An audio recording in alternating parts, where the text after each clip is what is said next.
This episode of Dorking Out is brought to you by the Nakatomi Trading Corporation. The best traders trade with us. And next month's very special release of Harmon Studios' motion picture, Alien Invasion Tomato Monster Mexican Armada brothers, who were just regular brothers running in a van from an asteroid and all sorts of things, the movie. Houston, flight is go. Mila, let's go.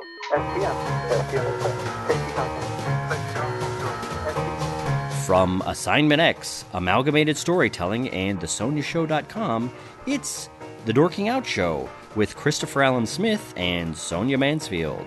welcome to episode 58 of Dorking Out, a podcast for people who like to dork out about stories and the stories and culture that we love. That means movies and TV, books and podcasts, and everywhere else you find stories that interest you, or us, because it's our podcast. This is our favorite movies of the 21st century, a classic Friends from College argument edition. With me today is my co-host, Emmy Award-winning filmmaker and nerd author, Christopher Allen Smith. Hey, Sonia, how's it going? Hello. Hey. And with me today is my co-host, professional writer and author of The Sonia Show, which is a surprisingly touching and trenchant blog about people who get off clipping their fingernails. The Sonia Show.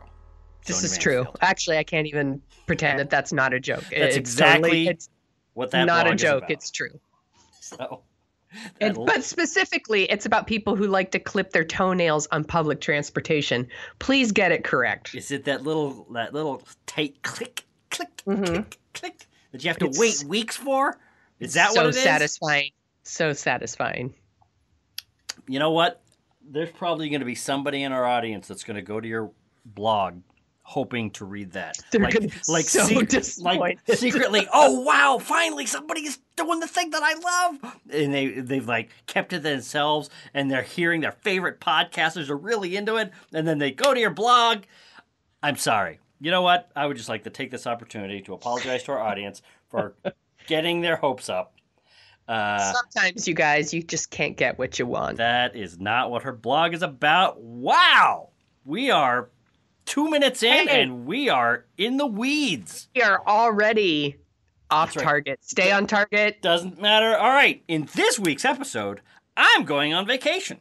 Whee! So instead of having a sharply time-sensitive, up-to-the-minute topic, we're getting a little creative, but we think this topic will be even more interesting than most of the stuff that we usually talk about on the show. We are doing That's not too difficult. a massive entry in our periodic series, Why Should I Listen to You? Where we run down our favorite movies of the 2000s. Oh, I've been taking this so seriously, too, everyone. You have. The New York Times did it a few weeks back, so why not us? In our second topic, we're talking about the new Netflix show, Friends from College, starring Keegan-Michael Key, Cobie Smulders, and Fred Savage. Is this the suddenly Susan of the Prestige TV era? We will let you know, but here's a preview. Yes! Anyway, all that and our favorite headlines when we get rolling right after this fake message. This episode of Dorking Out is brought to you by Casper Mattresses. You'll get the best night's sleep of your life on a mattress named after the ghost of a dead kid. Topic 1, the best movies of the 2000s. Actually, it's more like our favorite movies of the 2000s. Inspired by the New York Times article, The 25 Best Films of the 21st Century, we decided to pick our favorite 10 or so movies of the 2000s. Now, I don't know, Smith, if you want to talk about your process for the list. Do we want to? Did you make rules for yourself? I did a little bit, and my main rule was these are going to be my favorite. It had to come out in the 2000s. It had to come out in the 2000s, and these are my favorite. These are favorite. These are not the best because I think there was a time, and we're going to get into this, where you and I know for me, when I was a film critic back in the 90s and early 2000s, my palette of movies that I would watch and push myself to take in and think about was wider than it is now. And I think that's there's some interesting illustrations having to do with the way television movies have changed over the last 20 years, and kind of what I look for when I come into movies. So, I have just gone in with what are my favorite movies that really kind of hit home with me as my favorite stories. And I also, to kind of honor the whole list making thing. I know there's supposed to be this, in journalism or in film criticism or music criticism or whatever. There's this kind of like, oh God, not a top 10 list. And there's this kind of like, right. There was a pretty big thread in the John Cusack movie, High Fidelity, which is going to come up later. Right, which is, these people that make lists and this list and that list, they're not real serious and they're just kind of fanboys, or they're just kind of not serious, adolescents who are obsessed with the best this list and the best that list. Maybe I'm never grown out of adolescence. I don't know. I think list making is incredibly revealing of what people hold dear, what people are interested in. It forces you to, rather than I like this, I like that, I like lots of stuff, to focus it down on what are the things that if I could only watch 10 movies for the rest of my life, which ones would I pick? And then you are hardcore. Like I know you have like a ranking of every movie you've ever seen. So really something like this should be easy for you, right? You just go in and... Yes, actually, last year, one of the things I did to procrastinate while writing Jet Jurgens was I put every movie I could remember watching into letterbox.com. It's a movie making kind of social media site. It's a movie watching social media site. So what I did, and what's great about it is you put in all the movies and you rank them how much you like them. It goes from 0 to 5 stars, but you could do it by half. So what does that give you, ladies and gentlemen? It gives you a 10-point scale on what to rate stuff. I wonder where that came up. Anyway, but what's great about the site is you could just go in and say, give me my favorite movies from 2000 to 2017 or 2000 to 2010. Give me my favorite movies from January 1st, 1990 to December 31st, 1999. And it will tell you the things that you have ranked up and down however you want to carve it up. Right. So while I believe we have been talking about this in preparation for this, while you have been sweating, toiling, crying, and stressing, I have spent a grand total of probably 30 minutes thinking this over, making sure everything's fine. Plus, I made a list of my top 90s movies, my top 80s movies, and big things on TV. I wasn't prepared for any of that, so we're not going to talk about that stuff. We said movies of the 2000s, and that's what I did. And I have to say, it took you 30 minutes, and I basically watched you do it in a Google Doc. This was really hard for me. I've been working on it, since we brought up the topic, that we would talk about this. I went in and, immediately wrote down, here's 20 movies that I love, from memory, just here's what I made kind of a rule for myself. So here's my rules. I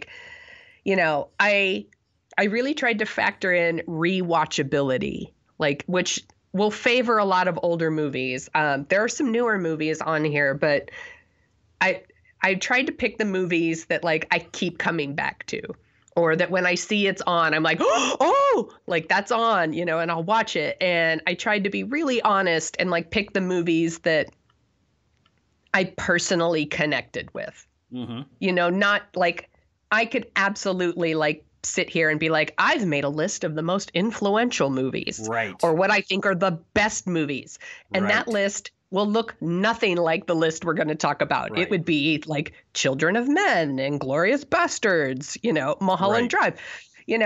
I would feel very cool and very smart, but that wouldn't be the truth. Like those are awesome movies, by the way. All of those are awesome movies. Pan's Labyrinth, There Will Be Blood, Eternal Sunshine, Spotless Mind. These are all awesome, awesome, awesome movies that I super love.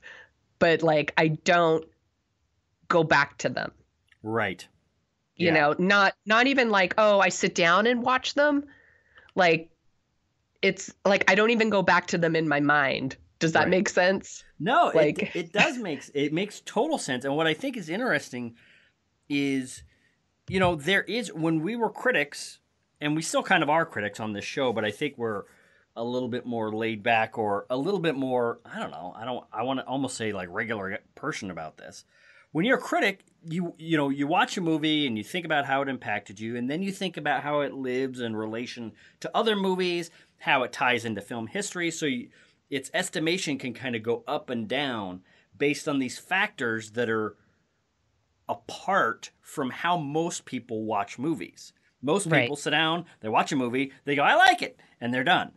Or I don't like it, and they're done. I think my list for the 2000s, and I think maybe yours too, is a little bit more like that, which is we're watching these through the lens of ourselves as audience members and what we like, and we're not going to apologize for it. Well, so what I did is, instead of, here's my top 10, rank, and I'm going to rank, which, by the way, you and I used to do every year. That's like, right. we used to make like a list of like, here's my top 10 movies, and this is number 1. It's my favorite movie of the year.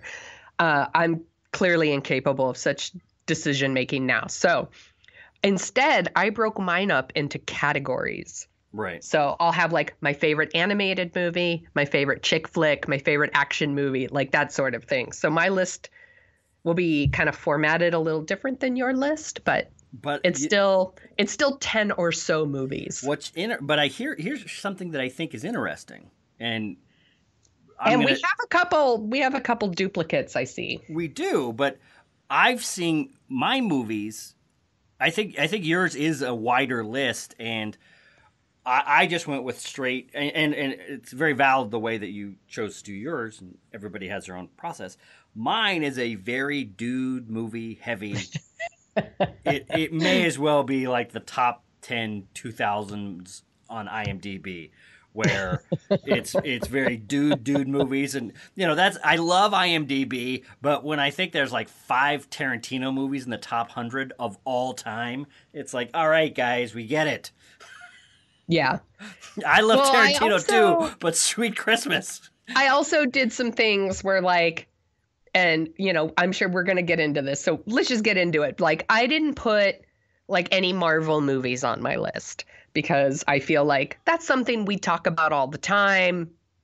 I'm like, I didn't feel comfortable. Like, do I want to bump something else to talk about a Marvel movie? Not really. Right. So like, that didn't make the list. Or like, The Lord of the Rings was on my list, but I removed it. You're right. Wait, you what? I removed it from the list. From my list. It was just there 10 minutes ago. What? Oh my God. Okay. So I've been toiling on this list up until the very last second. Till the moment we were pushing record, I was rearranging things on this list. Oh my God. I just saw something that you put on here that makes me sick. Sick. What? You'll see. Okay. Well, I look forward to arguing with you. All right. Do you want to jump in? I do, but do you want first, or do you want me to go first? Well, I want to say one last thing and actually talk to you about it a little bit. Okay. To draw out the tension even more, and then let's jump in. Okay. Which is, when I looked at my list for the 2000s, it was like, wow, that is a very fanboy-friendly list. And while I know that I've kind of gone in that direction in recent years, I was kind of shocked at how big, brash action, dude movies, are on there. And then I realized the movies, there would have been other movies on here, because when I looked at the 2000s, I went, wow, okay. And then I went back to my favorite movies of the 90s. There's much more variation in dramas, comedies, the kinds of movies that are, there. So like the 90s, it's, Toy Story's on there, Forrest Gump's on there, Fight Club, Iron Giant. Even Fight Club's a very dude movie. Oh, Three Kings would be on there. Three Kings, I was like, what? I immediately put it on my list and was like, damn it, it's 99. Right, exactly. Unforgiven, Dances with Wolves. Yeah, there's plus, See, now the 90s would be even harder for me because I've had so long with those movies that it's how do I have such emotional connections to so many of those movies now, and I've rewatched them all so many times. Like, I don't even know how I'd make that list. Right. And I know now you're going to want to do that show, and thinking about it makes me sweaty. Well, no, we're not going to go that far. But then I was looking at like the 80s. Okay, so there's the Star Wars trilogy. There's Raiders of the Lost Ark. Then there's a movie like Rain Man, which isn't, they don't make movies like that anymore. Airplane. They don't make movies like that anymore. Ghostbusters. They made one movie like that. They do make some movies like that. They should make some movies like that. E.T. E.T. now is called Stranger Things, and it's on Netflix. I love it. Terms of Endearment, they don't make movies like that anymore. Do the Right Thing. They don't make movies like that anymore. The Right Stuff, Back to the Future's on there. Aliens is on there. Mad Max, the Road Warrior's on there, Blade Runner's on there. The Right Stuff, just this week, they were talking about turning The Right Stuff into a series. I would watch that. Exactly. So a lot of the movies that I am liking and would have kind of sketched things out in a more broad-minded way in the last decade, they're not making. So part of my list of the 2000s is the movies that would either be kind of dramas or, adult dramas of years past are all on TV. And, when we were preparing for this, you were kind of busting my balls a little bit about why are you making this list on TV stuff. But, when we think of the great dramas of the 2000s from movies, and then think about this list. Great dramas and comedies on TV. The Wire, The Sopranos, Breaking Bad, Mad Men, The Shield, The West Wing, 30 Rock, Curb Your Enthusiasm, South Park. South Park, I'm going to throw Rick and Morty in there because I love it. Band of Brothers, John Adams, all of You these. could even throw, like, Made in America, the O.J. Simpson story on there. Oh, exactly. All of these fit exactly in that adult drama, Oscar Beatty 80s and 90s movies. If you were to make any of these series in the 1980s, they all would have been movies. Any of these series would have probably been still movies. And then if you think about, like a movie like Pulp Fiction from the 90s, that's tailor-made for being a TV show. Silence of the Lambs is actually, David Fincher's new movie, new show, Mindhunters on FX that's coming out later this year, is essentially Silence of the Lambs as a TV show. Unforgiven, Clint Eastwood's great thing, great Western. Kevin Costner, he's making a big Western, and what is it? It's a TV show. So that's a long way of saying a lot of what I used to go to movies for has migrated to TV, and we've talked about this ad nauseum, but when I'm looking at this list, it's like a punch in the face. It's like, oh yeah, the only thing left in movie theaters are big, brash, loud movies, and thank God I love them. But, here they are. So, there's a couple on your list that are not that, and by a couple, I mean two. Well, exactly. There's a couple, but they're still pretty, dude friendly. Yeah. All right. I will say one more two things. One, I didn't put any documentaries on my list. Me neither. But I am a huge documentary fan. I just didn't. Yeah. And I will also say I did alter my list after seeing your list, just so that we didn't have so many duplicates. Oh, why'd you do that? Oh, Because no, we you need to have we duplicates. had a few duplicates. It's.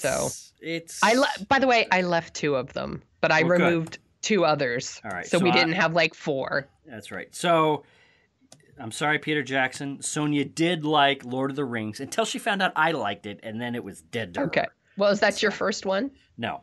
Do you want to go first? No, why don't you go first? I've said a whole lot already. Let's You sure have. Let's start with Sonia's one. Okay. Well, not one. Where should I start? I gotta say, and this is my hint of the fight that we're gonna have, even though it's not gonna be a huge fight. I find a lot of your categories very intuitive, very sensible, except one spot is just bizarre to me. I don't understand how you could waste a spot. Okay, well, we'll just get right into this one. Let's go. So, when I had my Wes Anderson spot. That's right. Yeah. No, yeah. You don't get a David Fincher spot. You don't get a Steven Spielberg spot. There's here's the thing. Animation, Here's why I called action, it drama. Here's why I called it my Wes Anderson spot. You're not going to let me explain. Let me explain. You explain. Can I finish? I'm going to let you finish. I'm going to let you finish. But Mad Max Fury Road is the greatest action movie of all time. It is. But it is one of the greatest. But the reason I called it the Wes Anderson spot is because I was going to put the Royal Tenenbaums on my list. Like, if I could have put like a David Fincher spot. I could have put a David Lynch spot, whatever. Like, it just happened to be like I called it the Wes Anderson spot because I really wanted to put the Royal Tenenbaums on my list. I love the Royal Tenenbaums from 2001. Like, it's one of those movies that when I see it's on TV, I'm like, oh, the Royal Tenenbaums is on. Like, it just sucks me in. I super love it. I know that, like, you're not a big fan of Wes Anderson, but I am. This movie, like, I love the look of it. I love the performances in it. I think it's funny. I think it's touching. I like it a lot. I also really like the Fantastic Mr. Fox, which could have also been in this spot. Which I need to see. I guess I think Royal Tenenbaums is when I started to split off. Maybe I need to watch it. You know what? I think it's really great, but you know what? Maybe movies are very personal. They are very personal. We are going to have here in the next couple weeks. I'm going to try to talk you into watching the run of Rick and Morty. I know. So, in preparation, think of something you want to make me watch. Okay. Because we've done this before, and I think it's interesting. And I still do need to finish. You have to watch Pitch Perfect. I still have to finish Pitch Perfect, which I will, and we'll talk about. But think about maybe I'm not volunteering to watch Wes Anderson movies, and God knows I'm not watching all of the Wes Anderson movies if we do this. But so to repeat, one of my top 10 movies of the 2000s is The Royal Tenenbaums. What's one of your movies, exactly. Smith? Imagine walking into a Blockbuster or searching for something on like iTunes, and it's like, oh, drama, war movie, Western, Wes Anderson category. It's just that's just what I called it. It's not a genre. It makes me sick. Anyway, I could have called it like, twee indie spot. You practically did. It's the same thing. My number 10 is a comedy. I am 100% with Roger Ebert, the late, great Roger Ebert, when it comes to judging comedies, which is if you laugh, it's a successful comedy. Right. You might not feel comfortable about laughing. You might feel weird about it. You might need to talk about it or think about it. But if you laugh, it's good. And I don't think I've laughed at a movie or rewatched a movie as much as Anchorman, The Legend of Ron Burgundy. That was one of those movies that's like, oh yeah, that's funny. And then 2004, every single time I saw it, it just got better and better and better. And each one of those people, comedians, Will Ferrell, or, I think we're going to talk a little bit later about Kate McKinnon. Will Ferrell has a certain bag of tricks he uses as a comedian, and sometimes I think what makes a comedian great is if they find some material that lets them use their bag of tricks relatively close to the front of their career, so what they're able to do kind of surprises us, almost like an Ace Ventura kind of thing, or Ben Stiller in Something About Mary or something, where we haven't really seen them in a lot of things before, but they have all this talent that they're ready to unleash on the world. And for me, Anchorman is and always will be Will Ferrell's best movie. Yeah, I just think I think of like Robin Williams in Good Morning Vietnam. Yes, perfect. Or Aladdin, really. But yeah. I love Anchorman. Like, I could have easily I have like kind of a list of comedies that I love, and Anchorman could have easily been on that list. I laughed ridiculously hard in that movie. Oh, it is so good. I mean, that is the thing, and I do blame Anchorman in a way for almost the decline of the modern comedy, in that all comedies now, all of them at some level are the bozo self-important jerk off. Right. Being a bozo self-important jerk off until they learn a lesson about life, and then things are better, but they're still kind of a bozo. Right. Even movies that are more serious have that track. And I would almost say Anchorman, it's kind of like the way parody movies went after Airplane, is they just kind of ran it into the ground. For those kinds of movies, you just need Airplane. And for these kinds of movies, you just need Anchorman. So Anchorman is my number 10, 2004. Okay, well, then I'll just move on to my comedy spot. And I really wrestled with this one. And I actually rewatched this movie last night to remind myself, to kind of see if the magic had worn off, but it really hadn't. I super love Scott Pilgrim versus the World, which came out in 2010. I think it's underappreciated, and I think it's amazingly funny. Did you see it? I did. I think I was one of the few people to see it. This is an Edgar Wright movie. Same guy who did Shaun of the Dead and Baby Driver. It's basically a video game movie, but it's not based on a video game. It's based on a graphic novel series. And I just think it's so funny. I just love it. Yeah. But honestly, there were a couple of movies where I was like, I almost put Best in Show here, because Best in Show is also really funny. I laughed really hard. Right. It could have been Bridesmaids. It could have been 40-Year-Old Virgin. Right. It could have been Elf. Oh, that's true.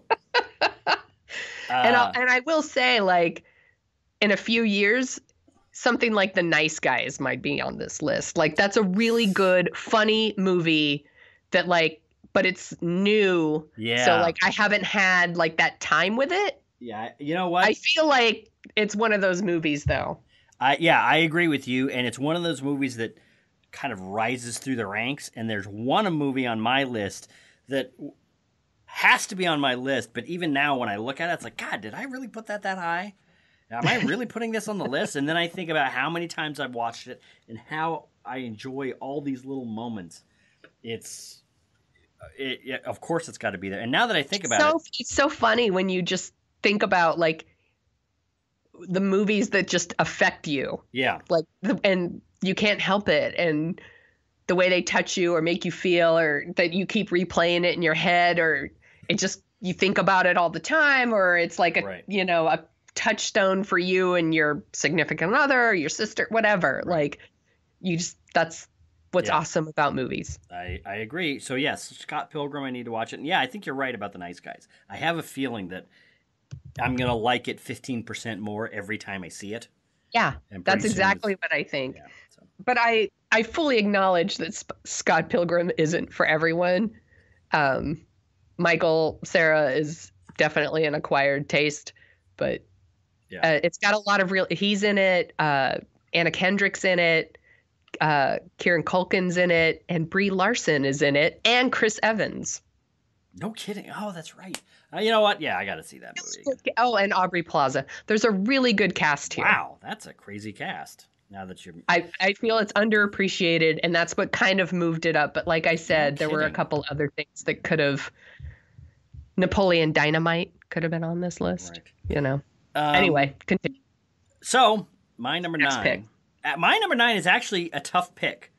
For as much ballyhoo as I said at the beginning of this, and as much razzing as I gave you about the pain that you were going through to produce your list, this was actually tough. Because I think if I had like a top 15 movies of the 2000s, I would have 2 or 3 Coen Brothers movies on here. Yeah, so here's the thing. I actually had a Coen Brothers slot instead of the Wes Anderson spot.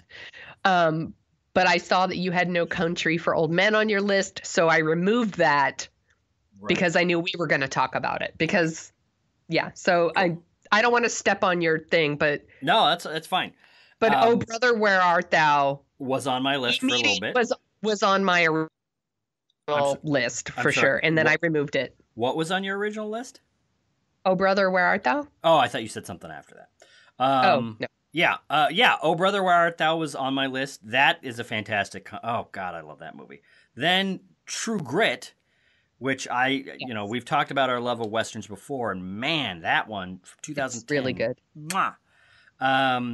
But Oh Brother, for me, I'm sorry, No Country for Old Men is just an amazing... It's an amazing movie. It's, I'm going to let you know, everybody. No Country for Old Men is an amazing movie. No. It's just the performances, especially of Javier Bardem, is just this very strange... think about... movies have been being made for almost 120 years now. For modern... 2-hour-ish movies have been being made for 100 years now. And they've been getting better and better and better. So when you think about what Javier Bardem and the Coen brothers did with his villain, Anton Chigurh, after all that time to have such a unique and such an unusual and such a gripping and, unique character, after all of those characters and tens of thousands of movies, hundreds of thousands of characters put on screen in the last century, and to think that no one came even close to Anton Chigurh and how just different and unique and weird. It's just that is the magic of fantastic acting, fantastic writing, and fantastic directing, all going in to make, think about all the crime movies that have been made. Warner Brothers built their studios on making, crime movie after crime movie after crime movie in the 20s, 30s, and 40s. So think about all the crime movies that they just did back then, and then to think that nothing came close with the level of specificity and detail and charm and weirdness, and the Coen brothers' ability to meld comedy and horror is just, No Country for Old Men might be their best movie. And not just their villain, though. Yeah. You really care about the other character. You don't want anything bad to happen to them. Yeah. And this is the other thing. Remember when Josh Brolin was? Oh yeah, that guy. He was one of in the Goonies, and Josh Brolin, and who was that? Now Josh Brolin is like the 100-foot tall man. He can he can lift a building with the level of esteem. It's almost, I'm not going to compare him to Bryan Cranston, but it's the level at which he was seen by most people paying attention to the pop culture industry, and the level of esteem that he has now is just night and day. Well, he's not a box office guy, but he's like, when he's in a movie, you're like, oh, good. Exactly. But Josh Brolin's in this, so I remember, it's not like a complete waste. No, but here's the thing. 2007, I remember looking at this movie, Josh Brolin, like, what? Why is... God, has he been in anything since Goonies? Why are they doing this? And then it was just like, holy smokes, he was just, he's one of the best actors in movies now. So anyway, so that's it for me. I guess I could call this my Coen Brothers slot. Yes. So yeah, No Country for Old Men, number 8. Okay. I will go to, let's see. I don't know where to go. Where should I go? You talked about dramas. Let's go to drama. I'm going to go to my drama spot, which is, might be one of those ones where people make fun of me, and I could take it. You can take it. You're tough. Room, starring Brie Larson and Jacob, oh my gosh, what's his last name? Lambrey, from 2015. I really connected with this movie on a personal level, and it just really moved me and touched my heart in a way that really no other movie in the 2000s has. Like, I went on and on about it on my blog about how much I love this movie. Now, what was I going to say? Oh, I will freely admit that, like, I've connected to it because it is about, like, a woman. No, hold on. Let me backtrack. Nope, you have to go forward. I've never been kidnapped and held in a room for 7 years. So, I can't relate. But I can relate to, she has a son who sees the world differently. And, I can relate to that as the parent of an autistic son. So, like, I really could kind of connect to that. And it just really touched my heart. I am a huge softie, I'm sure everyone thinks I'm a real tough badass, but I'm actually a huge softie. And I love Room. I think it's amazing. It was my favorite movie it was one of my favorite movies that came out in 2015. I got to see that. And I think that's an example of a movie that I have not seen because I'm kind of making a conscious choice to just watch movies that I want to see. Oh, no. I saw the preview for that, and I was like, no, I'm not seeing that. Like, because I could tell from the preview, I was like, this movie's going to mess me up. Right. Like, it is really it's just going to punch me, like, right in the heart, and I'm not going to be able to take it. And for whatever reason, I decided to see it anyway, and I'm really glad I did. It is a great movie, in my opinion. I wish I had something smart to say about it, but as I have not seen it yet, I got nothing. I'm sorry. As usual. What's your next one? My next one is the movie that shocked me the most. It is 2002's Steven Spielberg, Leonardo DiCaprio, Tom Hanks, Catch Me If You Can. I am very surprised to see this movie on your list because I feel like this movie is very slight. It is. Like, have you seen it lately, though? No. But here's the thing. I remember seeing it and really enjoying it. Right. So I'm like, yeah, like, it's a good movie. But for some reason, I was surprised to see it on your list. It is. I don't want to say it's about divorce or it's about Spielberg's divorce. Because he's, has a certain, well, let me step back. Steven Spielberg is probably the director that's most influenced my desire to go into trying to make movies and trying to tell stories from, Close Encounters of the Third Kind, Raiders of the Lost Ark, E.T. That run of movies was just...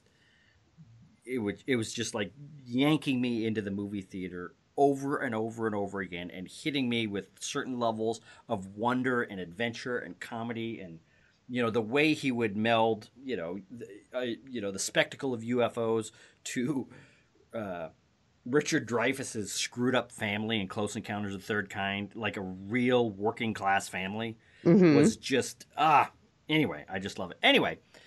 But Catch Me If You Can is almost like a comedy or a drama he might have made back then. Because it's actually an awful lot like, and he talked about this at the beginning of his career, putting all these different families in his movies. As, he was kind of searching for something that he felt he lost when his parents divorced. And, we see that in E.T. And here you're watching Leonardo DiCaprio being kind of torn between his father that he admires, but is kind of screwed up and kind of a failed businessman, and his mother that he loves, that, she might not necessarily be the nicest person in the world, or that's the way he's perceiving her. So he becomes a con man, and it's just a beautiful, really layered movie, wrapped in the drapings of just a fun, larky, isn't it fun caper movie. It was kind of sold as Tom Hanks is this FBI agent chasing after this guy that's always one step ahead, and it's so much fun. And from the title sequence to John Williams' music, it's just so much fun and light and delightful that you can be forgiven for missing the really kind of emotional drama that's going on underneath. I need to revisit this one. I really wish, now that I'm talking about it and thinking this through, I really wish there was an Oscar that they gave to people 10 years later. That's a great idea. They should do that. They should go back. That's an awesome idea. Well, I thought we had talked about this in the thing, which is basically, it's almost like the Academy would stop at the end of a decade and look back and say, all right, did we miss anybody? And if they did that, Leonardo DiCaprio would have gotten an Oscar for Catch Me If You Can. His performance is so sweet, but, it's so good. It's so sweet and meaningful. Some movies are like wine and they age well. And I think I love the idea of 10 years later, hey, your movie's aged well.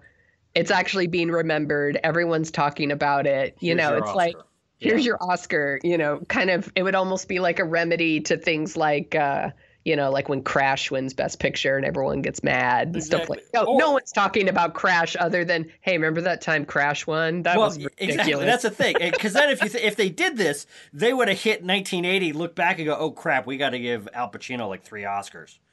Hurry before he makes scent of a woman. Exactly. Or they would have looked back at the end of the 80s and go, how the hell did Martin Scorsese get through this decade without an Oscar? Right.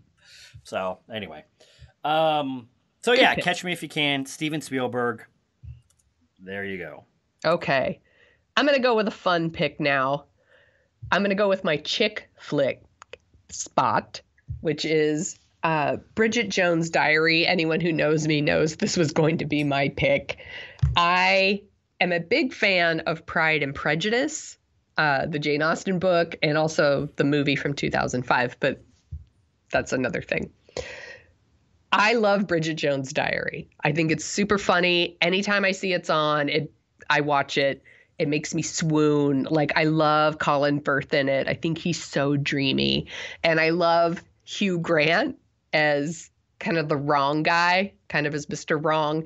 Like, it was such good casting because he was really known as like bumbling sweet guy before this movie. And then he's such a cad. Just a total cad. But everyone all ladies who watch this movie, they have like a Hugh Grant in their life where they're like, oh, him. Oh, that guy. Like, it's a really good movie. It's very funny. The sequels are no match for the original, in my opinion. I would be remiss if I did not ask, who is your Hugh Grant? You don't have to answer me, but I have to ask. I'm not going to answer that question. Do I know your Hugh Grant? Actually, no. No, you're lying. I do know him. I don't think so. No, I think I know. My husband is definitely my Mr. Darcy. I heard the pause. I heard the veiled undertones of sarcasm when you said whatever. No. You're anyway, but that's fine. If I spouted out his name here on this podcast, no one would know who I'm talking about anyway. So your secret is safe for now. Whatever. So anyway, my chick flick is Bridget Jones' Diary, but I also did / Pride and Prejudice 2005 because Bridget Jones' Diary, of course, is based on Pride and Prejudice, and I think they're a nice little double feature. How many... They make Pride and Prejudice, they make it all the time. Speaking of remakes, now that I think about it, all the time. You know what? All the time. They made a really great BBC miniseries on Pride and Prejudice. It's like the one that like everyone is like, mwah, like that's the one. But they also, I think they made a movie in the 40s. Okay. They remake it a lot. And the story is totally like, it's like the basis for almost every romantic comedy. Like man and, boy and girl meet, they don't like each other at first, then they do. Right. Which is a fantastic arc. Maybe that's why it's so, that's a classic dramatic shape. I would be a liar if like I didn't put Bridget Jones on my list, because it is a movie that I've gone back to over and over and over, because women, I don't know if guys like to do this or not, but women like to go and watch movies that like make them cry or feel warm and fuzzy, or right. Bridget Jones is that. I love Bridget Jones. So because one of the movies that I'm going to say here in a minute is something we've talked about, so I'm going to blast through it pretty quick. And because of that, I want you to go again. Well, I want to do some research on Pride and Prejudice while you talk about your next entry. Okay, well, where should I go now? Let's go to my sci-fi spot. So for sci-fi, I went pretty recent. I went with Arrival, which of course came out last year. Arrival, kind of similar to Room in that it affected me in a way that I wasn't really expecting. And I've rewatched it a few times now, which is pretty surprising. Like I saw it in the theater. My husband bought it for me for our anniversary. And I've watched it a few times on DVD now. I love this movie. Like, I know some people have said it's really cold. I just don't think it's cold at all. I love the humanity of it. And I think kind of with everything that's going on in the world, maybe that's why I keep coming back to it. I like the idea of the world coming together, basically, to solve a problem. I think Amy Adams is amazing in it.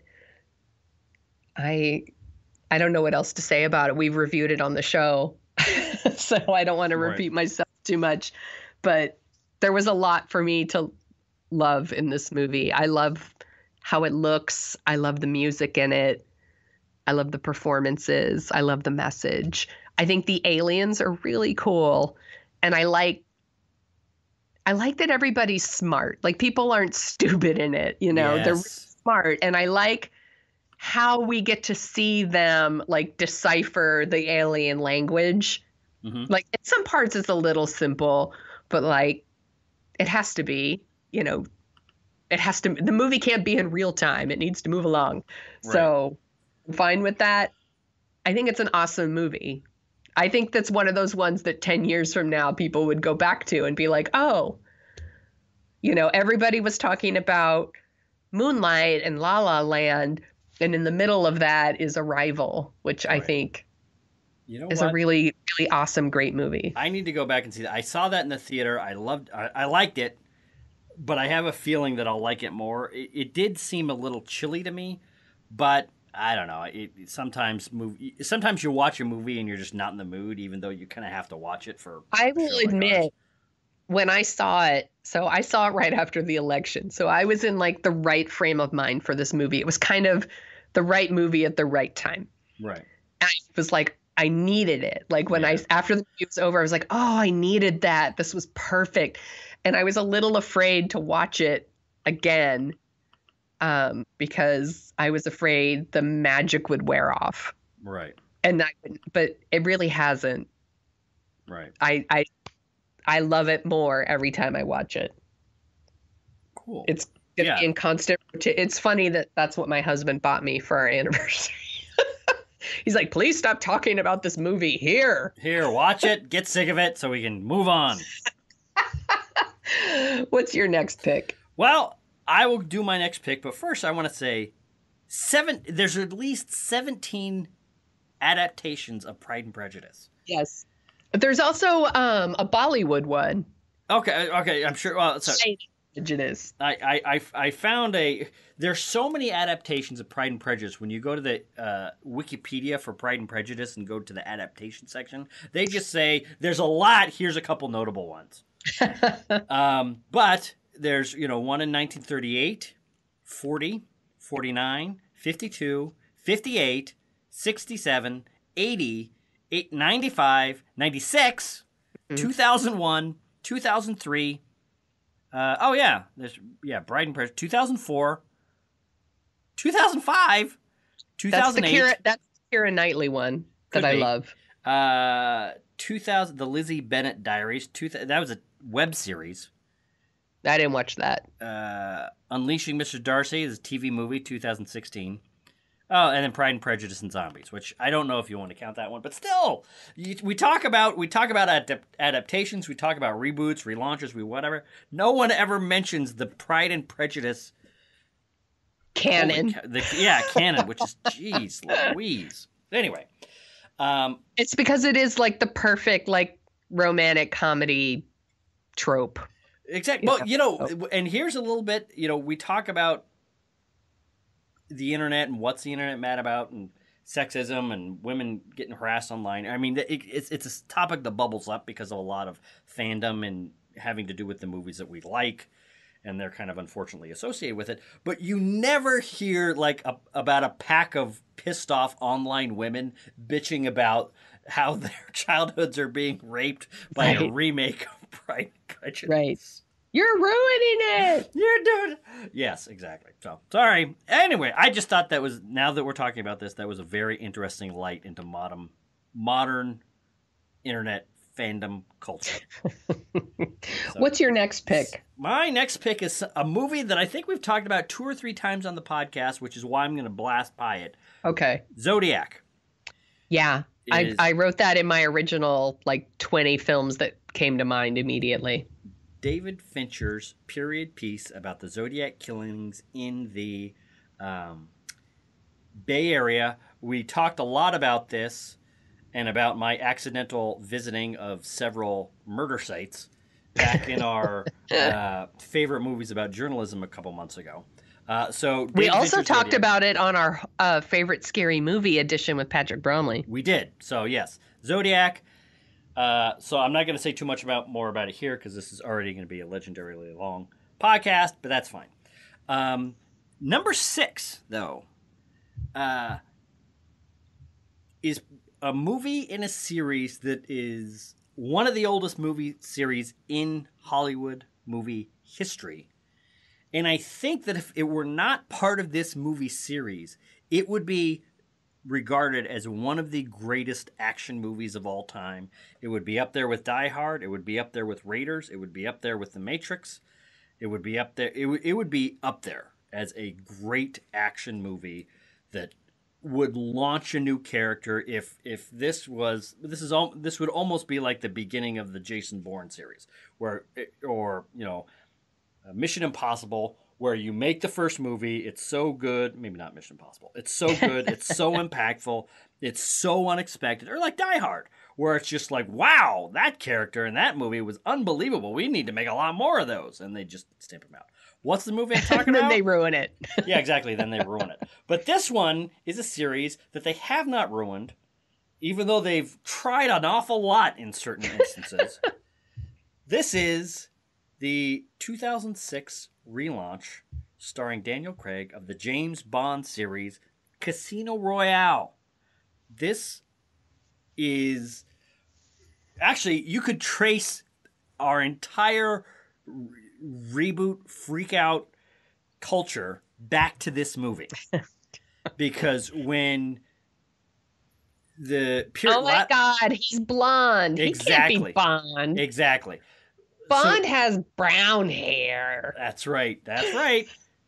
If you were to go back and think about where the James Bond series was at the end of Pierce Brosnan's run, which ended with Die Another Day, it was laughed at. It was wondered about. Why do we even need the series anymore? The Cold War's over. There's all these other movies, Jason Bourne, The Matrix, Indiana Jones, there's a million other action movies out there. We don't need James Bond anymore. What's the point?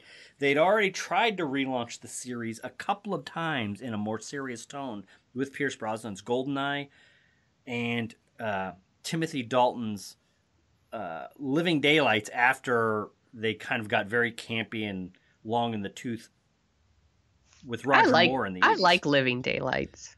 Some people do. I find it to be a criminally 80s style action movie that I just cannot get into, but I hear what you're saying. Anyway, Casino Royale was just like, it was launched and it was so new and so fresh and such a thorough rethinking, retoning. That's a word I'm going to use. It's such a thorough, Sure. From the ground up, rebuilding a legendary series and doing every single thing right. It was just, Bond went from this kind of womanizing jerk to an emotional, he was like a real character. He wasn't just this cipher that wore tuxedos and made awful one-liners going through this, these cartoony adventures. It was a real character that was really affected by the life he was living as this, contracted murderer for the British. It was just so great, and him really falling in love and really having all this. Casino Royale, Daniel Craig, great, which is great Awesome news pick. that we're doing it this week because they have just announced that in November of 2019, Daniel Craig will be returning. For the James Bond 25. The rumors are, don't quote me on this, there's several interesting James Bond rumors that I will just throw in. One of which is the producers are thinking about trying to launch a James Bond connected universe. Because everything needs a universe. They're very interested in this idea. But that is something that they were contemplating back when Die Another Day came out. There was a lot of talk about Halle Berry's character from Die Another Day spinning off into her own movie so they would have two spy series going at the same time. I remember that, yeah. The other rumor is that the Broccoli's backed up a dump truck to Daniel Craig, said, "We need one more from you," and then when that movie launches or gets closer to launch or makes a geyser of money like all of Daniel Craig's movies have, they're going to sell off the Bond series George Lucas Star Wars style to one of the studios. So the Broccoli family, which has been making these movies since Kennedy was in office, will give up the rights, will sell the rights to James Bond, which I can't even imagine how much money they're going to make if they do something like that. Yeah. So that's crazy. That is your James Bond. That's a awesome pick. So, thank you. All right. So what's your next I see one? the next two on your list are also on my list. So maybe we should just go ahead and go through those. All right. Let's hit it. My favorite animated movie of the 2000s is Toy Story 3. Mm-hmm. I have watched all the Toy Story movies a lot with my 5-year-old son, and Toy Story 3 is just the perfect conclusion to that story. Now, I know they're making a Toy Story 4, and I'm very hopeful that it'll be good. But Toy Story 3 really is like the perfect conclusion to that story. They don't need to make more. I'll see more if they make more, but yeah, I think it really is like it's a perfect end for Andy, for Woody, and Buzz, and all of them. And I've watched this movie countless times now, and I'm always blown away with where the movie goes. Yeah. It's not going in a place that like The Secret Lives of Pets is never going to go where Toy Story 3 goes. Yes. And there's a part in this movie, and I'm just going to talk about it because everybody's seen Toy Story 3, where they are in like a furnace or something. I know exactly what you're talking about. And they are going, they think they're going to die, basically. They are being like, it's like a trash compactor or a furnace or whatever. And they're still like fighting it. They're trying to get out. They're doing all these things. And then at a certain point, they just one of them like is like, we can't do it. Like, we're not going to get out of this. And like reaches out his hand and like takes another person's hand, and then that person like, you know, takes Buzz's hand, and then they Right. the horse's hand, and they all join hands and they accept their fate. Yeah. And no joke, I cry every time. Every time. You know, And I've seen this movie 50 times. Like, my kid has watched this movie nonstop for a year and a half. And every time I'm like, I leave the room before that scene comes because I know I'm going to cry. it's a And fantastic it's some scene. that's some serious stuff. That's right. It is. Well, what's funny is, you know, And it's a movie for kids. And Calvin loves it. it is a Loves movie for that kids. movie. That's why one of the things that I can't stand about a lot of modern parenting and modern movie making is they infantilize kids with the stories that they tell them. This is a meaningful, great story. You can examine these things in kids' movies if you do it right, if you do it respectfully, if you do it seriously, you know. And what's funny is how many movies have you and I watched? A lot. Thousands. Sure. Thousands of movies. You know, I estimate I've watched between 2,500 and 3,500 to 4,000 movies in my life. When I was watching Toy Story 3, I do remember that moment, and it hit me like a ton of bricks. And Oh God, I just sobbed in the theater, like embarrassed loud. And I think what happened was I thought it came close to the end of the movie or in the ballpark at the end of the movie. It might not have. I don't know exactly where it is in the running time, but it came late enough in the movie where even though I had seen a million movies with a million heroes in peril, I did think for a moment, oh my God, they're going to kill them all. This is how it's going to end. Well, you can never put it past Pixar, right? Well, exactly. You know, it's because they had built their artistic integrity up to a level where it's like, I bet they could do it. They could pull it off. They could kill these characters in this way and finish the story in a satisfying, emotional, meaningful way. You know. Oh God, people would lose their minds. They if would that lose really their happened. Yeah, they would lose Like their that would minds. be. They didn't, but it'd be messed up. It would be messed up, but Pixar is working at a level of artistic ability and able to land difficult shots that I believed, yeah, they could do it. It sounds insane, but I bet they could do it if they wanted to. By the way, so many Pixar movies could have been on this list. Oh, definitely. Yeah. Well, And I do want to say, like, I've been watching Inside Out pretty much every day for the last 2 weeks. Yeah. And that's a really terrific movie. Yeah. Like, really, really smart. And, you know, like I mentioned earlier, my son's autistic and he really responds to this movie. And it's really, really cool movie about emotions. And I think that is one of those things, whether your kid is autistic or not, kids have trouble expressing how they feel or understanding how they feel, I should say. Right. And I think that movie is incredibly smart and really entertaining and funny at the same time. I mean, the level, I think for me, I think that was the last truly, no question, perfect movie that Pixar made. I think Inside Out is it's pretty good. Pretty perfect. And you might be right. But for me, that ended the run of Pixar perfection. But those three movies are really like a perfect trilogy. So like that's why ultimately I was like, I have to go with Toy Story 3. Yeah. And actually, I thank you for reminding me. This is a big thing I wanted to say is there's a level of storytelling you cannot hit until you make a sequel. And I think Toy Story 3 is the perfect expression of that, which is you spend the first movie setting up the characters, getting to know the characters, and having an adventure.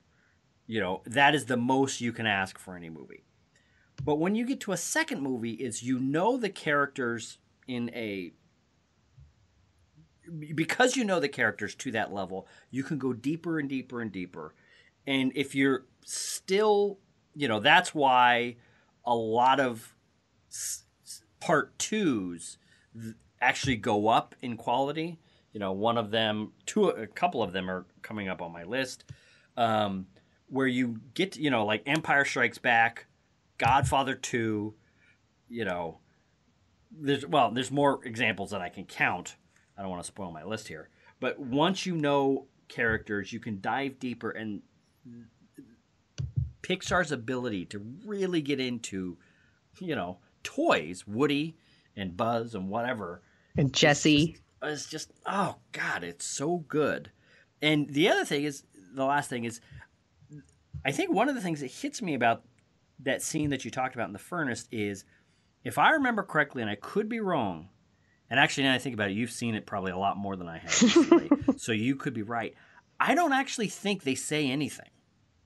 I think it's all No. They don't say anything. That's the thing. Like I'm sorry. I was trying to. Yeah. I can't show you. Yeah. I can't show the listeners.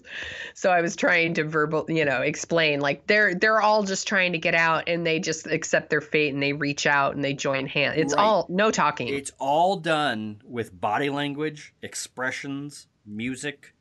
It's all done with what a lot of purists think is pure cinema. No dialogue. It's just pure, unbelievable filmmaking. So that's great. And before we move off animation, I did want to mention, I could have put Kubo and the Two Strings on here. I think that's a really terrific animated movie that I've watched a lot as well. Right. And Spirited Away could have also been in this spot. All right. Go to your next one, because that's on my list too. This one, we are running a little bit long, but I don't care. This is great. I love this subject, and we have 20 fantastic movies to talk about, essentially. My number 4 is the return of my man, George Miller, the 75-year-old director, or 70-whatever-year-old director that made Mad Max Fury Road 30 years after stepping away from the Mad Max series. That movie was 10 to 15 years in development, and oh my God, what else do we need to say about Mad Max Fury Road? It is... Witness me! It is arguably the greatest action movie of all time. It is so insane. Chrome and shiny. The level of thought and detail and motivation and whatever that he went through, and then I'm not going to say thrown away, but the level of the world that's implied in everything that's going on in that movie that he doesn't explain is just masterful and just exciting and crazy and just for me, The Road Warrior, Mad Max Part 2, that came out in the early 80s, was always that action movie that, when I would think about action movies that I love back in the 80s and 90s and 2000s, oh yeah, it's great, and Raiders is great, and, when The Matrix came along, okay, that's great, Die Hard, that's great, and then for some reason, Road Warrior never stuck, but every time I thought of it, it was like, oh my God, how did I forget that? It's the greatest car chase movie of all time. And given that car chases are the backbone of action movies since the 1910s, if you got the greatest car chase movie of all time, you've really done something. He's made the number 1 and number 2 car chase movies of all time, and he made the number 1 car chase movie of all time, Mad Max, when he had been making movies for 40 years. Actually, why don't you say something? I was just going to say, I keep bringing up the idea of rewatchability, that, when I see it's on, I watch it, and people are like, who cares? This is why I keep bringing this up. There's a lot of good stuff to watch, and it's easily accessible. I could go to Netflix now and watch, 100 great movies or TV shows and things like that. So the idea that I would spend time rewatching something I've already seen when my time is pretty limited is a big deal. That's why I keep bringing this up. Mad Max Fury Road is one of those movies that I have gone back to multiple times. And every time I love it more. You pick up something new. Like, I notice something new or different about it. And I think Charlize Theron in that movie, it's like she's just one of the greatest movie characters in recent cinema history. Like, Right. I will always remember Furiosa. Yeah. I think she's amazing in that movie. And yeah, all of it is done. And it just like, it looks amazing. Yeah. The car chases are amazing. The costumes are amazing. Like, I can't, it's amazing. Like, right. And it's just so awesome. It's an awesome bananas movie. It's got like a man on like bungee cords playing a guitar and people with giant speakers and drums, and what a weird movie. It's awesome. Yeah, it is definitely weird. But I mean, think about this. I'm looking at, I need to use my Letterboxd account more, because I'm looking at this and I'm looking at the action movies from the 2010s. George Miller's been making movies for 40-ish years. He's, 80 years old now, I believe, Look at the other movies that came out around Mad Max Fury Road and ask yourself, which one of these are better or worse than Mad Max Fury Road? Skyfall. Some say the greatest James Bond movie of all time. Not as cool action-wise as Mad Max. All of the Marvel movies. All of them. Think of a Marvel movie and ask yourself, is this a better action movie than Mad Max Fury Road? Nope, probably not. Nope. Star Wars The Force Awakens. Nope. Nope, not even close. Spectre. Nope. In any of the Mission Impossible movies. No. Any of the Batman movies. Are any of the Batman movies better than Mad Max Fury Road in terms of action? No. It is crazy how good. That's going to be one of those movies that, they'll give an award to it in 10 years. It should. Well, yeah. They almost gave an award to it when it came out. So, actually, hold on. Now I'm doing 2000. You know what? Hold on. Let me check one last thing. So now I'm looking at all the action movies from just the 2000s. Nothing is even close to that movie. All right. Anyway, so that's how great Mad Max Fury Road is. Someday we can maybe get into a whole side topic of what the heck was George Miller doing directing Happy Feet, and what the hell is up with that movie? But that's a whole side thing. What do you mean, what the hell's up with it? What is up with it? That movie is, I don't want to swear, it's really weird. You know what? I remember watching it. I did see it in the theater, partially. I watched it one day and I was like, what the hell is this movie? I thought it was about singing penguins. I need to see it again. No, we need to talk about it. The show's going to be way too long for me to go on my rant about WTF, what is going on Happy Feet. Well, you know what's even funnier is if you look at his... if you look at what the movies he has directed, it is, the man that did Mad Max Fury Road also directed Babe in the City. I mean, this guy, he also directed Witches of Eastwick. This guy can do nearly anything. He came this close to doing Justice League 10 years ago. Until it fell apart, which I would kill to see George Miller's Justice League. But all right. So that's all right. Sonia Mansfield, what is your next? I'm gonna move on to the newest movie on my list. This is my horror movie spot, and I went with Get Out, a movie that I can't stop thinking about. I can't stop thinking about this movie. Like, I haven't actually, watched it again, and I am going to watch it again. I have no doubt I'm going to buy this movie. I can't stop thinking about this movie. I think it's an amazingly creepy movie. And It's just really smart. Yeah. It's just such a smart movie that has so much to say about race. It's not just a slasher movie. It's not even a slasher movie. It's Yeah. just the best horror movie I've seen in the 2000s. Yeah. Easily. I mean, and by the way, you could put Zodiac on that list too. Yeah. But I went with Get Out.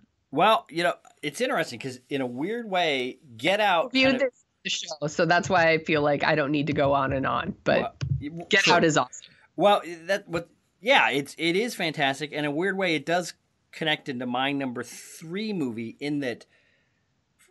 As I grow older, I've kind of come to accept just the things that I like in TVs and movies and just the stories that I like. And one of the things that I like is, it's one of the reasons I'm a huge Star Trek fan, is when you take relevant, social problem or situation that everybody can agree, can identify with, but you put it in this kind of otherworldly setup. Or you kind of exaggerate it a little bit more to make some of the conflicts and nuances more visible and easier and to talk about and to kind of examine and kind of more exciting to watch. So Get Out is, we can either, we can watch a movie about racism and this and that, or we could have a horror movie about racism that takes things from this kind of strange angle that lets us examine everything and get deeper and deeper and deeper,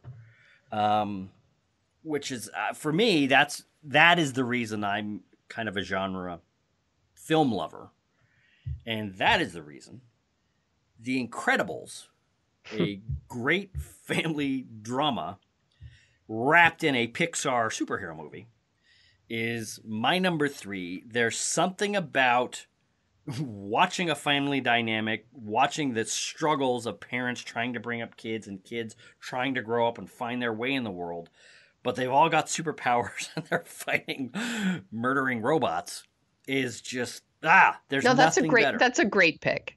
It's so good. And actually, Pixar, there's only one thing on this movie or on my list that's gotten 2 entries. Pixar's gotten 2 entries. Everything else is. The Incredibles is just so good. It is and it's kind of a love letter to James Bond movies. When James Bond movies at that point had kind of crashed and burned and were waiting for Casino Royale to come out. It's just so sweet, so good, so fun.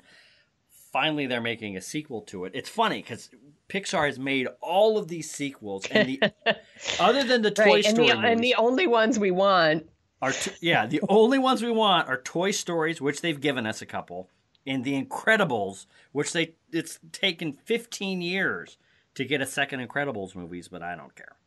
So The Incredibles is my number 3 pick. Okay. I'm going to go with my musical spot, which listeners of the show will not be surprised. La La Land, which came out last year. We are big fans of musicals in this house. We've been watching them a lot of Fred Astaire and Ginger Rogers, Singing in the Rain and all those. And La La Land, we were just really, really impressed when we saw it. We were just blown away. We listened to the soundtrack for weeks in this house. It looks beautiful. Yeah. Like the cinematography is beautiful. The songs are really catchy. I think Emma Stone and Ryan Gosling are so sweet together and they have wonderful chemistry. And it just felt new and old-fashioned at the same time.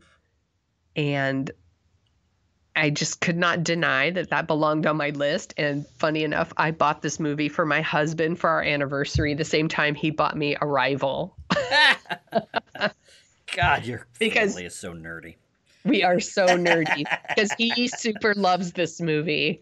Right. And it could be one of the reasons why I love it so much too, is that we watch musicals together and we watch this together. It's a really terrific movie. Yeah, no, it's a fantastic pick. I own the soundtrack. I love it like crazy. I've seen it.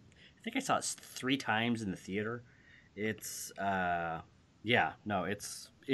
I had a top 20 of this list, it definitely would have made it on there. Right. So, my number 2, I believe I've done Why Should I Listen to You on it. I think so. I'm not going to go too into it, but it is another example of a movie that takes a modern question or a modern problem dealing with terrorism and wraps it in Batman's cape.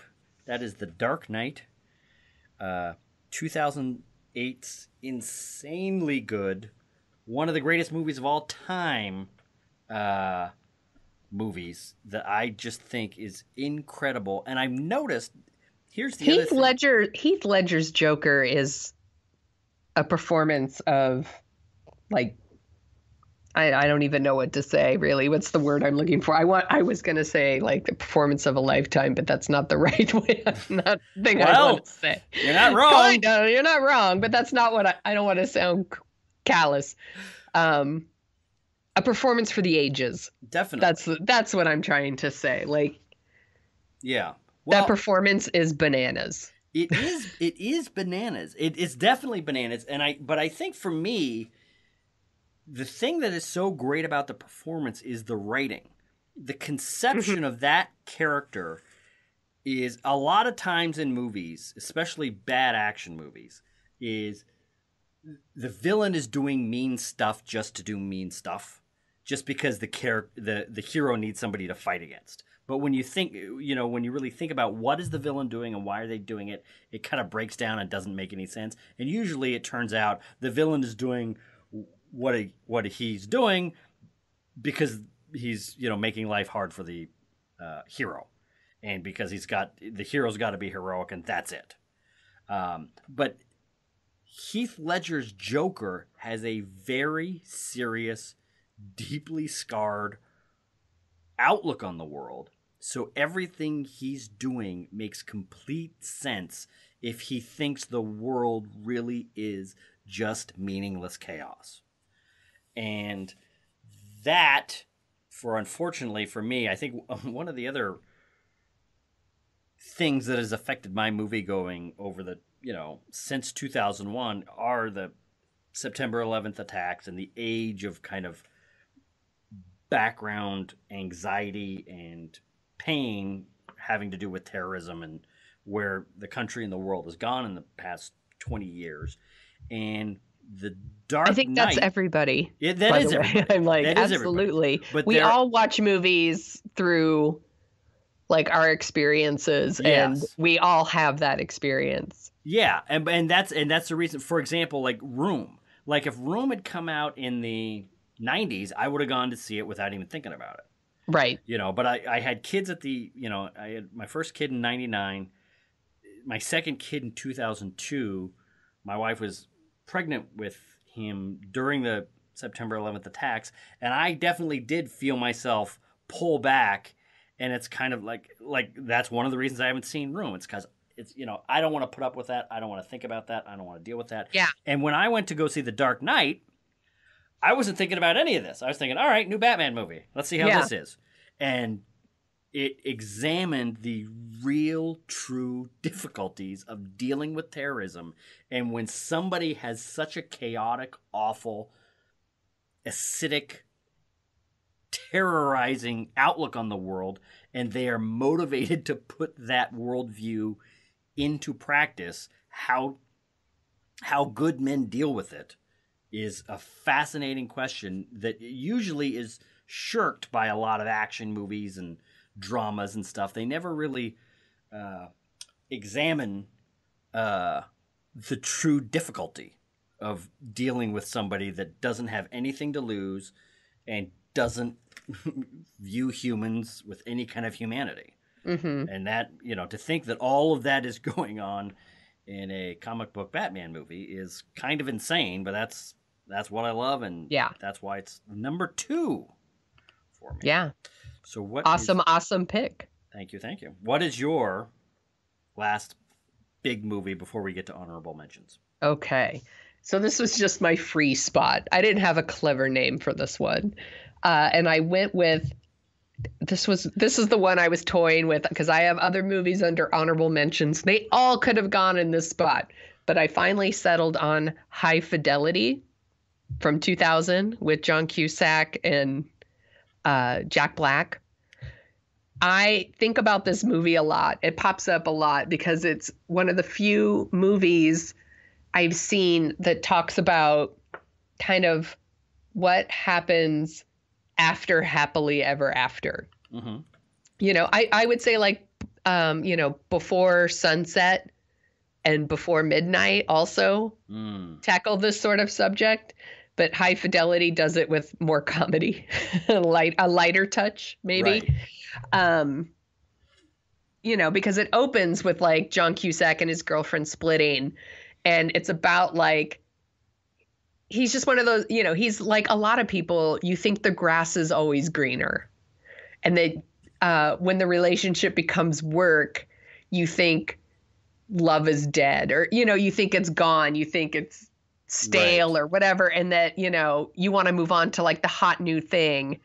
And then that eventually is going to turn into same old, and then you need to move on, that you confuse kind of the excitement with love.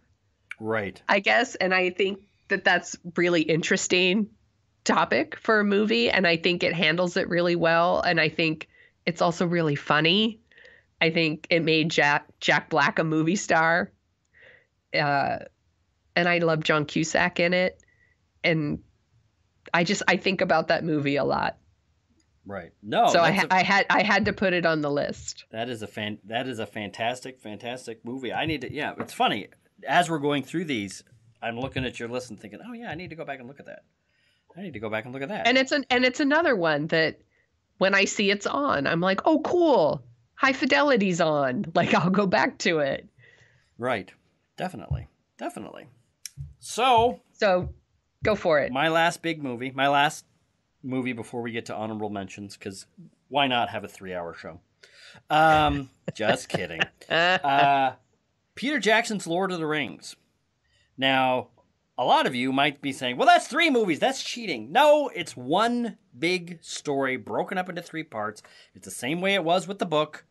It is an insane achievement in filmmaking. Even now, looking back at it, with all of the we're going to make 3 movies at a time, acrobatics that Hollywood has been doing in the last 20 years. They learned it all. The impact of Lord of the Rings, I would almost say, is similar to George Lucas's impact on filmmaking in the 80s, 70s, 80s, and 90s with the original Star Wars movies, showing Hollywood if you do things in a certain way, you can make a geyser of money and you can do things in a different way. Thinking about a movie as more than just one movie, as a series of movies or a world that you're building, is something that Peter Jackson taught everyone to do in a real meaningful way. His Lord of the Rings movies, which I think it's the only 3rd movie to ever win an Oscar for Best Picture, Return of the King. Yeah. It is just insane. I mean, every major director now is kind of chasing some of what, or genre director, I should say, is chasing what Peter Jackson did with those movies. They are trying to make their mark. They feel like they have to make their mark by having a series that they're, some genre series that they're making. Christopher Nolan's Dark Knight. James Cameron's making 4 movies back to back with his Avatar movies. Right. There's many other examples, but for me, there's something about the large scale, old fashioned storytelling and just cinematic acrobatics that what Peter Jackson did with the Lord of the Rings is just so beautiful and spectacular. I mean, you look at those movies now and they still look just so great. This was also on my list, and we watch this movie like once a year. We watch all of them, I would say, once a year. Yeah. They still, yeah, they look amazing still. Yeah. Like they really hold up.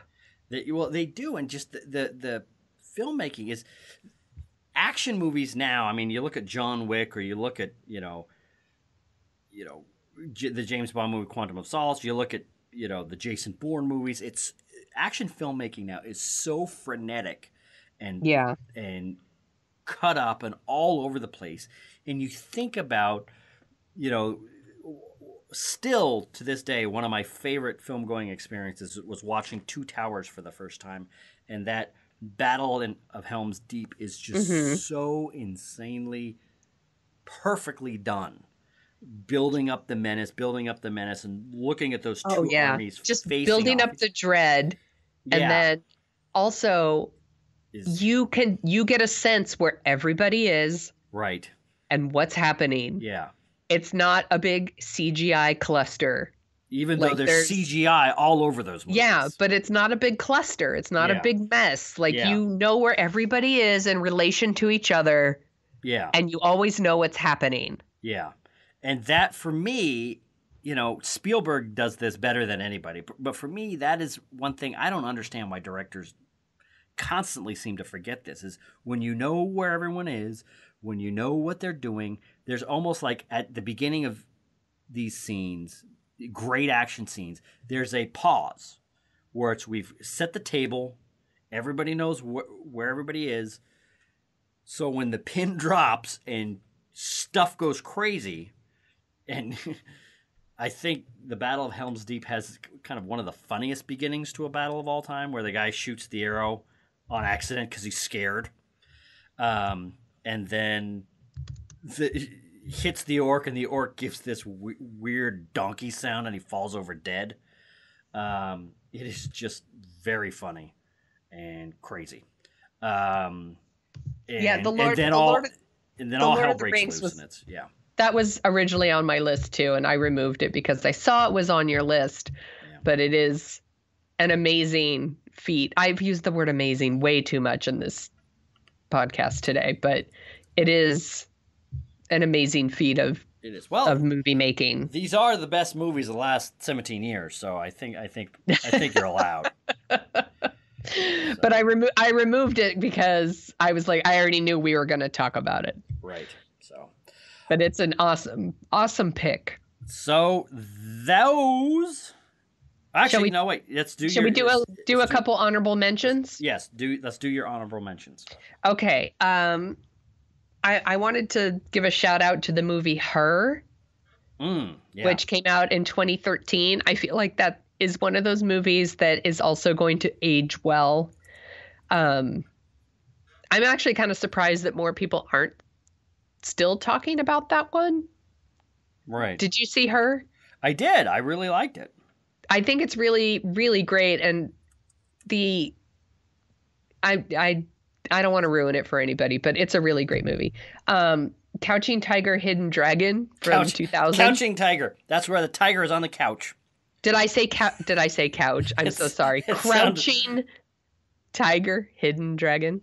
You might have said that. That's what I heard. This might have been my pick for action movie. It felt weird to put it in action movie, but it really could have been in that spot. It's a beautiful movie.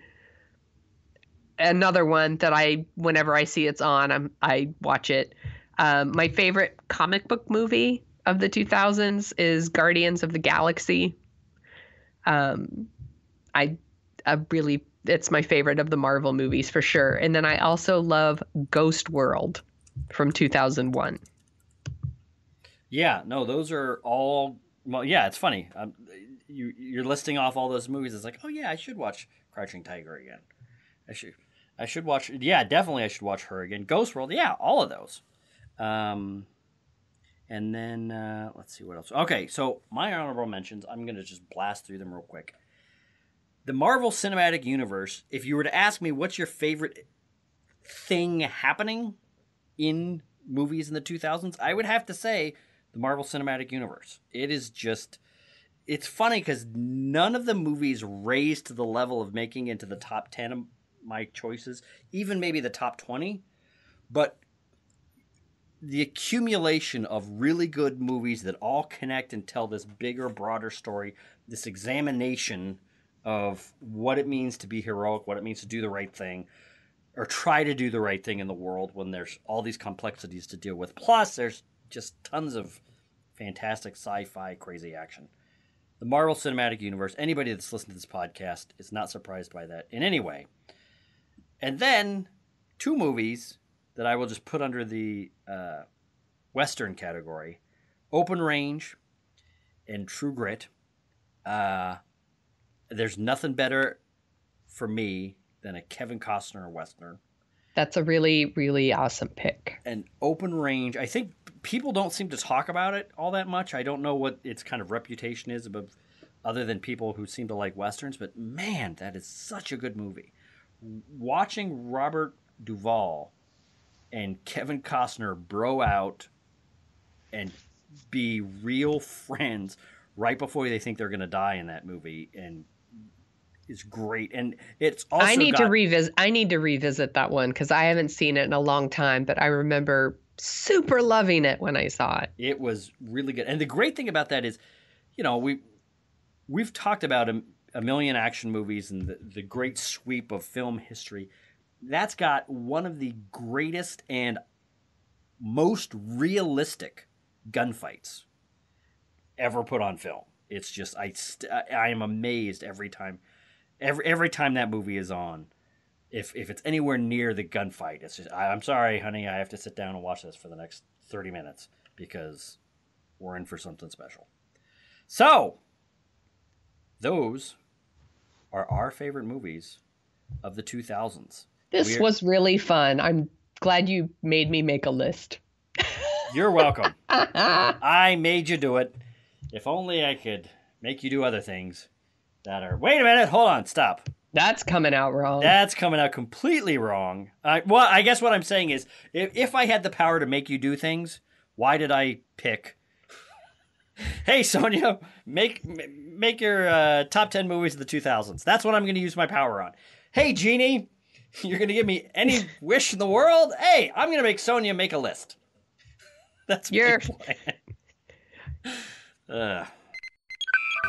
Hey, want more dorking out? Yep. You can visit our website at dorkingoutshow.com. You can. And you can like us on Facebook or follow us on Twitter. On Twitter. Do you listen to us on iTunes? Yep. It's cool.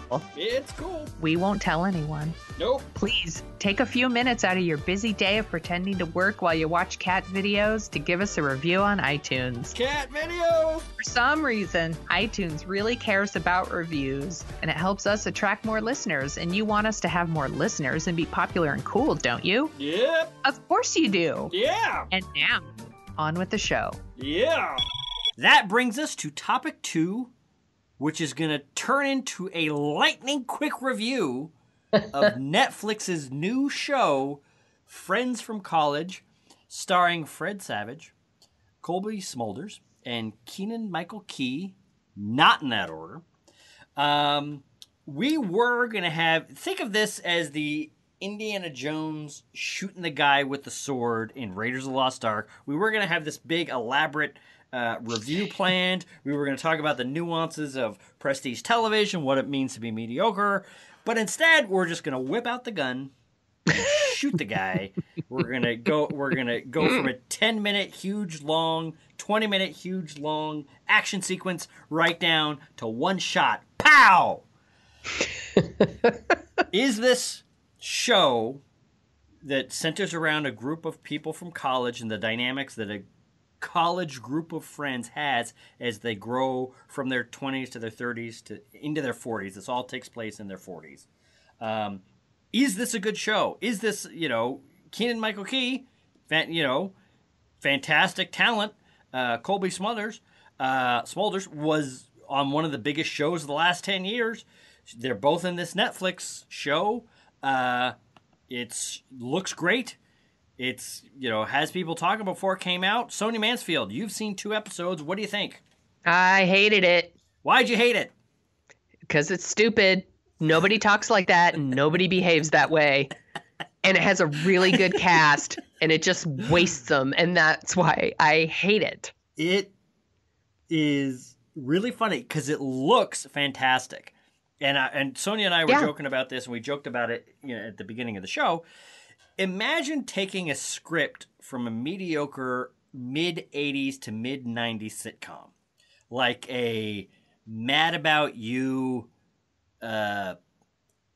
Also Ran type show, or Suddenly Susan, or Caroline in the City, where it's just media. It's single guy. It's single guy. It's all those things that aired between Family Ties and Seinfeld or whatever. That's right. It's like the B and C level writers that couldn't get on Seinfeld, or let's face it, the Cosby Show, whatever that 9:30 show was between ER and Seinfeld. That's right. Yes, that show. Imagine taking the scripts for that show, but handing it over to modern prestige television makers, where the cast is fantastic. They're only doing 10 episodes, or in this case, I think it's 8 episodes. So you can get a great cast. You can work them real quick. You can things look spectacular. It's just really filmmaking level quality of production, but the stories are just awful. There literally is a storyline in one of these shows where Keegan-Michael Key is supposed to take this rabbit to the vet. Somehow, I think the rabbit dies or something, and he goes to a pet store to get a rabbit that looks just like it, so he could give this rabbit back to the friend that he was supposed to be helping out by taking the rabbit to the vet, and passes off another rabbit as her rabbit, which I think was, a dead goldfish or a dead cat or a dead turtle from every 80s sitcom. Right. It was this storyline, and then it was the storyline where a bumbling doofus invites 2 ladies to the same prom. There was that perennial storyline, which I'm kind of shocked. Actually, you know what? Hold on. Jesus Christ. This entire series is that. Yes. Because Keegan-Michael Key is having an affair with someone, and the woman he's having an affair with, one of the friends from college, and his wife, Cobie Smulders, are constantly at these parties. Now that I think about it, every second episode of this show is that. Oh my God. It's just a bad show because I found every character to be pretty unlikable. Uh-huh. Yes. And I don't think they talk like real people. Right. I don't think they behave like real people. Right. Like, it was just, why would I watch this? Well, and like you said, this has awesome people in it. Yeah. They deserve way better than this. This show is crap. Yeah. Let's move on to something else. This show is crap. Not any good. Don't waste your time with it. You don't have to deal with it. Honestly, I feel bad even bagging on it because there's so much good TV out there that I would have preferred our topic to have been about a show that you should watch. Right. But what are you gonna do? Well, sometimes you got to bag on stuff. Exactly, that's the thing. And usually that's what we do. We pick stuff that we think we're gonna like. If we pick something that's bad, and we don't like it, then we tend to not do it. We just move on to something else. Let's move on to something, which is a good way to go. But sometimes you make a mistake. I was actually kind of looking forward to this, looking at the cast and everything, and I will watch anything with Keegan-Michael Key in it. But boy, what just a picture! What a miss! What a miss! Picture the doofiest, most douchebaggy, jerky person in your circle of friends. Then find 6 or 7 other circle of friends, pluck out the worst person in all those, combine almost like a super group of douchey friends. That's what this show is. So, not worth your time. Let's move on. That brings us to what we are dorking out about this week. And because we went so ridiculously long with our fabulous and fantastic favorite movies of the 21st century, feels like I'm living in the future when I say it like that. I got a computer in my pocket. My car is almost ready to drive itself. Living in the 21st century. This is great. Where's my jetpack? That's there. Where's my jetpack? Who is the president in the 20? Oh, that's right. Oh. Anyway, other than that, before we get to full Mad Max Beyond Thunderdome, we're going to talk about what we're dorking out about. Sonia Mansfield, we are going to do this real quick. Yes. I saw Valerian, City of a Thousand Planets. You can't even remember the name. You saw Girls Trip, which I am shocked at the fantastic buzz this movie is getting. I am not shocked at all, and it made quite a bit of money too. This movie is really, really, really funny. Shit, really funny. Like, was it last month I went and saw Rough Night? We both saw Rough Night. You saw Rough Night. And what was it? It was rough. Yeah. What women wanted who went to see Rough Night, and I'm just going to go ahead and speak for all women. We wanted it to be what Girls Trip is. Like, it's really funny. It's got like these nice emotional moments where they kind of talk about their friendship or their lives or what's going on with their lives. But it's also got this kind of like raunchy humor, kind of like hangover-ish type jokes. It's just it was funnier than I actually thought it was going to be. It's really great. It's directed by, I think, Malcolm Lee. He did The Best Man movies and Think Like a Man.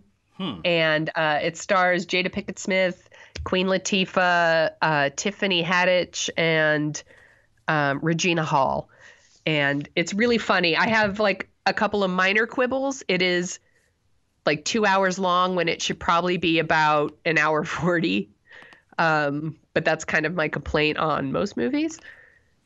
And I don't know. It ends with a little bit like kind of, well, I'm not going to ruin the end, but I had maybe like a tiny little issue at the end, but it is very, very funny. And Tiffany Haddish is playing what I like to call the like Melissa McCarthy role. Mm-hmm. Like she steals this movie. She steals it from everybody. Yeah. Kind of like Catherine Hahn did in Bad Moms. Like she's the wacky one and she steals this movie. It's really, really funny. And I don't know if guys will think it's as funny as women, to be honest. It's definitely made for women, but all right. But I've read some reviews written by men who liked it too, so yeah, there you go. I don't want to be sexist and say that men won't like it. No, they might. See, that's the thing. But it is one of those movies that like it's 100% geared. Yeah. For the female audience, and the female audience I saw it with loved it. Well, I mean, that's the thing. Is there are movies that are guy comedies. You know, I mean, Adam Sandler. I mean, that's his whole deal. So right. Yeah, you know. So tell me about your movie. My movie is a movie that we've been talking about kind of all year because of our policy of not just cramming on a movie too much. We're not really talking about it. Plus, we weren't super interested in it. Is Valerian, City of a Thousand Planets. It is bombed at the American domestic box office. I'm not sure how it's doing overseas. It is a very beautiful, visually arresting, big miss. Luc Besson, who's done some of my favorite movies, or movies that I've liked quite a bit. He did The Professional years and years and years ago. Mm-hmm. He I did love The Professional. La Femme Nikita. He did The Fifth Element, which I had problems with, but it has definitely developed its own following in the 25 years since it came out. Valerian is an adaptation of a French science fiction novel that a lot of people say Lucas got a lot of stuff for Star Wars. I think it's more... I don't know the particulars of that. What I do know is this movie has a huge amount of sci-fi tropes in it. Kind of like, you know, the sci-fi tropes that Lucas was using and combining in interesting ways for the Star Wars series. This movie is gorgeous. This movie looks good. The different aliens and alien races and planets and everything are really well thought out, interesting. You feel like there's a lot going on underneath. It's almost as though, we talked about Mad Max earlier and how there's an implied world on that comes off of every single character, every single vehicle, every single landscape. It's just so much of the world. You know that there's a real world living there that we're kind of witnessing a little bit. You have the same impression with Valerian City of a Thousand Planets. The problem is the two lead characters, holy smokes, those characters are just mind-numbingly boring. Like really, and what's funny is they're played by Dane DeHaan and Cara Delevingne, which we saw. Sure, that sounds accurate. That sounds like a name. Yeah. She got a lot of heat last year, undeserved, I think, for being the kind of witch woman in Suicide Squad. I say heat because a lot of people thought she was kind of boring and inert on screen. That's not her fault. And yeah, it's not her fault. Here, she actually has kind of a spark. She's more interesting to watch than Dane, who is kind of the hero. He's the Valerian in the title, but their characters are so cartoony and boring and just insert character here so we can go through this fantastical world. It would be like if George Miller created the entire Mad Max world and then just had the most and then put like Freddie Prinze Jr. in the role of Max. Freddie Prinze Jr. It would just be a total non-starter. It would be. Do you think that's by design? Do you think that they do that so that younger people can watch the movie and it's easier for them to put themselves in the place of the leads? No, because movie after movie, decade after decade, have characters with young people in them that the audience can project themselves into that are not boring. That are not that are not dishwasher water bland, that are not just non-starters. This is. I think it's interesting. This movie is called Valerian because all I kept thinking about was valerian root, which is you take to help you sleep. It cures insomnia. Did you know that? I did not know that. I'm just saying maybe this movie's like that. Isn't there like Valerian steel in Game of Thrones also? There's like a whole city of Valerian. Now I think about it, there is, yeah. Anyway, so Valerian. What was that? Oh yeah, Valerian steel. It's spelled differently though. Yes. So point is, this is almost like Jupiter Ascending, in that there are moments of it that are just. I was wondering gorgeous. if you were going to bring that up. Well, no, that's the thing. Is say what you want about Jupiter Ascending. It is a gorgeous movie. The spaceships and everything and the spacescapes that they create is just really you want to watch a movie set in that world, just not this one. And Valerian, like I would, yeah, and plus it's one of those movies. I feel bad because Luc Besson has talked about wanting to make this movie for decades, I think, and this is a famous 1960s graphic novel, and you can see so badly he wants to make it, and he's one of those directors that's so enthusiastic that he's talked about. He's already written the sequel. He wants to tell stories in this world so bad that he crammed about 2.5 movies worth of story into one movie. So everything is too quick, too fast, not explained, not set up correctly. So the tension and the action and the drama and the suspense never quite land right because it's such a rush. But there's a lot in this movie to like. I've heard this, a lot of genre critics that I like are calling this kind of a beautiful mess, which I don't know if I would go that far. It's pretty messy, But there's if you watch it not expecting a story but just want to look at the special effects and the world building that's kind of happening in the background, that might not be a bad way to watch it. Well, it sounds like I fared better at the theater this week than you. Definitely. This was really not good. One final note. I teased it at the beginning of the show. Kate McKinnon is in an episode of Friends from College. I did tease that we were going to talk about it, but that show is so awful that Sonia didn't even make it to the episode. I didn't make it that far. Which, unfortunately, is a little too bad because I think there's an interesting discussion about Kate McKinnon in that she's such a crazy talent that is not getting her chance to really focus on a movie. So she's like the weird supporting character in everything. And I think Hollywood is failing her talent. Yeah. Let's start the campaign. I like your idea of her doing the Ace Ventura reboot. That's right. Oh, that's right. Yes. Ace Ventura reboot. Let's start it. Come on, you guys. Get on Twitter and start getting Kate McKinnon a better role. Let's do an Ace Ventura reboot, please. Ace Ventura reboot with Kate McKinnon. I would watch that. So that's what it's going to be. Hashtag Kate McKinnon. Hashtag Ace Ventura reboot. Boom. Get on it. We're going to get on it. Anyway, so the Kate McKinnon discussion will be for another time. I'm sorry I teased you and then didn't deliver.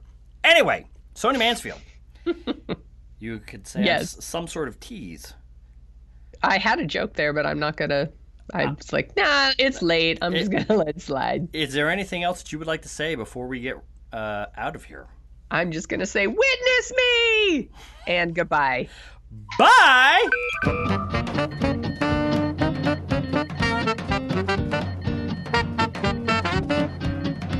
The Dorking Out Show is on Twitter at Dorking Out Show, where you can find Chris at Jet Jurgens and Sonia at The Sonia Show. You can read about Sonia's random adventures at thesoniashow.com and track the slow and creeping progress of Chris's novel and his other hijinks at jetjurgens.com. You can find out more about The Dorking Out Show at dorkingoutshow.com. While you're over there, you can support us by giving us a review on iTunes. We have a handy-dandy iTunes link to whisk you right back to 2007, where you can leave your review and 5-star rating in iTunes. We'd do it for your podcast. Want to dork out even more? Well, you can sign up for our newsletter, where you'll get all the headlines we use as fuel for the show. That's it for this week. Thanks for listening.